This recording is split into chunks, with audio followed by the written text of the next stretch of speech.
Chancellor Wilson, President Gertler, distinguished members of the Platform Party, parents, guests, and most importantly, graduates. Hello to all of you. And can I tell you how wonderful you all look today? I know under those robes are some of your fanciest studs ever, and your hair looks great, but you also look happy and you look excited. And I can feel the energy of optimism and hope that's in the air. This is a very special day for you, and I'm so happy to be able to share it. When I graduated from Innis College, and yes, it was 1974, I could never have imagined nor predicted that one day, 42 years later, I would be on this stage to receive this wonderful honorary degree. Thank you. And have the opportunity to talk to you, our graduates. We certainly cannot predict our lives and where our lives might take us, and this is actually a wonderful thing. I came to Canada in 1956, a tall, gangly 8-year-old British girl with a plummy accent and buck teeth. My grade 3 classmates were quite merciless in their treatment of me. They laughed at my clothes. My mother thought it was prudent for me to wear my old English school uniform to my new class. They marveled at my odd vocabulary, and mostly they teased and mimicked me because of my accent. I was an outsider and a novelty in the small southern Ontario town of Paris. I was also one determined young girl and practiced hard in my bedroom at night to fix my accent and my vocabulary. My journey from small town Ontario to where I am today has been very complex, full of twists and turns, some of them by design and many by accident. But as I look back over my 68 years and join the dots, a pattern emerges, a pattern that I did not see as I lived it. And this is what I want to talk to you about today, the journey and not the destination. When I was at your age of life, it was the late 60s. It was the height of flower power, the sexual revolution. And yes, I was a hippie. My old British uniform was long gone and replaced with ripped bell-bottom jeans, peasant blouses, beads, and sandals. And as a good hippie, I was attracted to the lure of travel. So rather than pursue my post-secondary education, I convinced my skeptical and disappointed immigrant parents that the best education I could give myself was to delay my university studies for a year or so and take a solo trip working around the world. I was full of dreams, optimism, enthusiasm to embrace the unknown. My travels didn't take me very far. After 3 months working in my native England, I was involved in a horrible head-on collision with a double-decker bus. There were 3 of us in the car, and I was the only survivor. I had weeks of recuperation in England, and as my physical injuries were healing, I realized I had even deeper scars from my feelings of both survivor guilt and failure. When I finally made it back home, scars and all, I was too late to apply to universities for the fall. With no university options available to me, I found only one viable path, Teachers College. In those days, elementary school teachers only need 1 year of training. The college had space, I enrolled. While there, I could not stop being envious of my old high school friends. They would regale me with their thrilling stories of their university life, their sexual awakenings, their existential awakenings, the frat parties, the lectures, the protests. And I was in Teachers College, and I felt like a second-class citizen.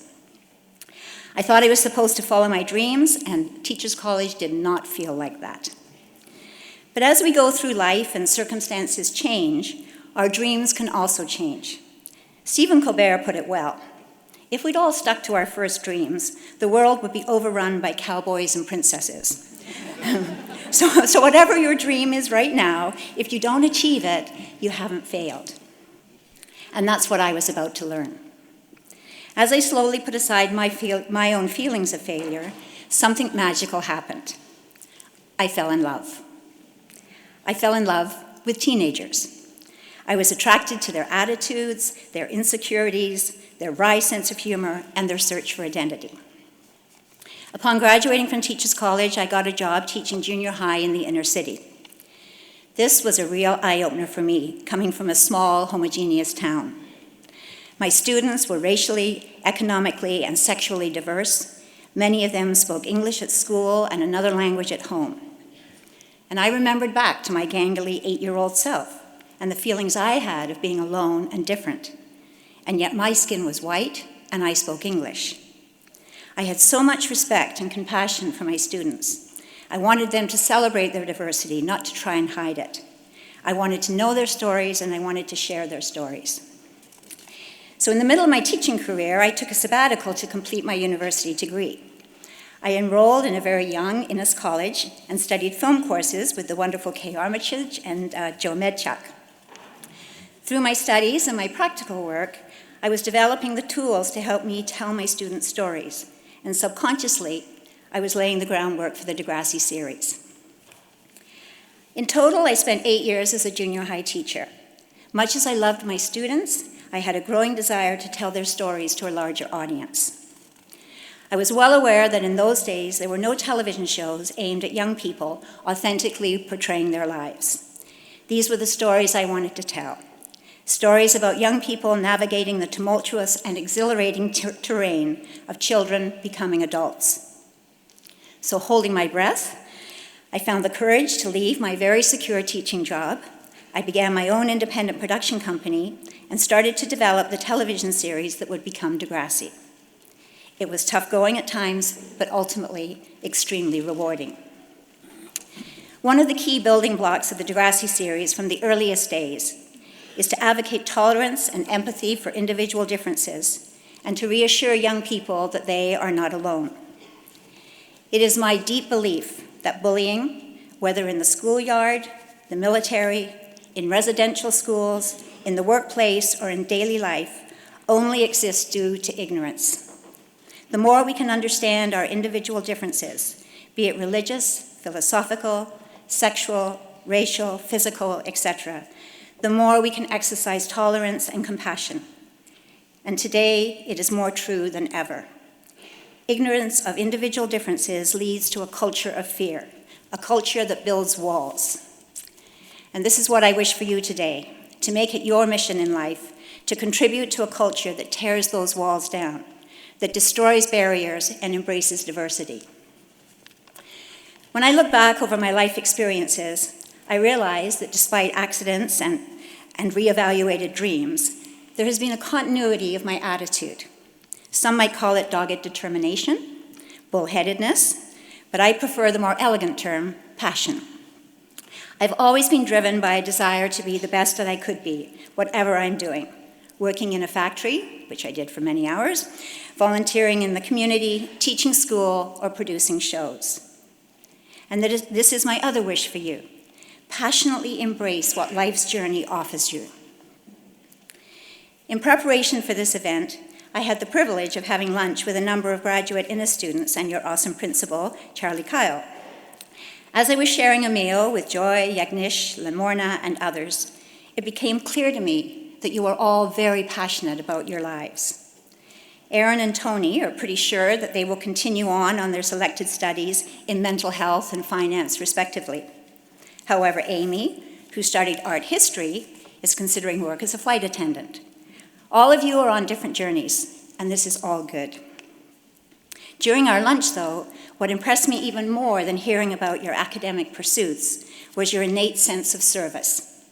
You have worked as dons, volunteered for the Residence Council, worked the front desk helping your fellow students, participated in Lifeline for Syria, and more. You understand that the needs of others are as important as your own. A wise man once said, "Be kind, for everyone you meet is fighting a hard battle." That was Plato over 2,000 years ago. He would be very proud of you. And you should be proud to be students graduating from this great University of Toronto. You have been provided not only with excellence in academia, but opportunities for student participation, innovation, and leadership. Take all of this with you. And as you move forward on your own unique journey in this time of digital revolution and uncertainty, give yourself permission, as I have had to recalibrate your dreams from time to time. Perceived obstacles can in fact be opportunities, and as the Degrassi theme song says, you will make it through.